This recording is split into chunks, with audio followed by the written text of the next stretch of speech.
ஒரு சின்ன செய்தி, தலைவர் அவர்களுக்கு, அதாவது உங்களுக்கு தெரியும் பாத யாத்திரை எவ்வளவு கஷ்டம். பாத யாத்திரையில நடந்துடலாம் எவ்வளவு தூரம் வேணாலும். அவர் நசுக்கி பிசுக்கி அவர் ஒரு ஜூஸா புழிஞ்ச அன்பு கூட்டங்கள் மத்தியில மிகவும் சிரமப்பட்டு அவர் வந்து அந்த எடுத்த பணியை முடிச்சிருக்கிறாரு.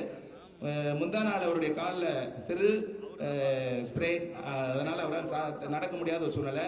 அதனால உங்க எல்லாருக்கூடையும் போட்டோ எடுத்துக்கணும் ஆசை, உங்க எல்லாருடையும் சால்வாங்கன்னு ஆசை. நான் அவரை பார்த்துருக்கிறேன், நானே வியந்திருக்கிறேன். எல்லாருக்கிட்டையுமே வந்து முகம் சொல்லிக்காம ஒரு செல்ஃபி எடுக்கிறது, போட்டோ எடுக்கிறது, தலையை குனிஞ்சு மாலை வாங்குறது எல்லாம் பண்ணாரு. ஆனா ஒரு ரெக்வஸ்ட் வச்சிருக்காரு, தயவு செய்து அவரை நெருக்காதீங்க, இன்னைக்கு ஒரு நாள் விட்டுருங்க, இன்னொரு வாட்டி நீங்க எப்போ வேணாலும் வாங்கன்னு சொல்லியிருக்கிறாரு. அதனால தலைவருக்கு நம்ம ஒத்துழைப்போம். இங்க யாரும் பேச போறதில்ல, தலைவர் தான் நம்ம கிட்ட பேச போறாரு. தலைவர்கிட்ட நம்ம விருப்பப்பட்டா, தலைவர் விருப்பப்பட்டா நம்ம பேச போறோம். தலைவர் வந்து நான் ஏற்கனவே சொன்ன மாதிரி நம்ம மேல சிந்தனையா இருக்கிறதுனால நம்மளுடைய வாழ்வாதாரத்தை உயர்வதற்கான எந்தெந்த முயற்சிகள் அவரால் மேற்கொள்ள முடியும் நம்ம கிட்ட பகிர்ந்து கொள்ள போகிறார்.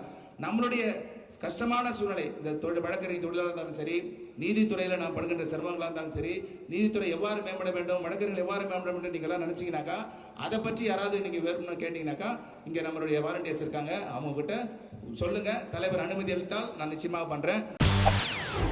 செய்திகளை உடனுக்குடன் தெரிந்து கொள்ள உடனே சப்ஸ்கிரைப் பண்ணுங்க.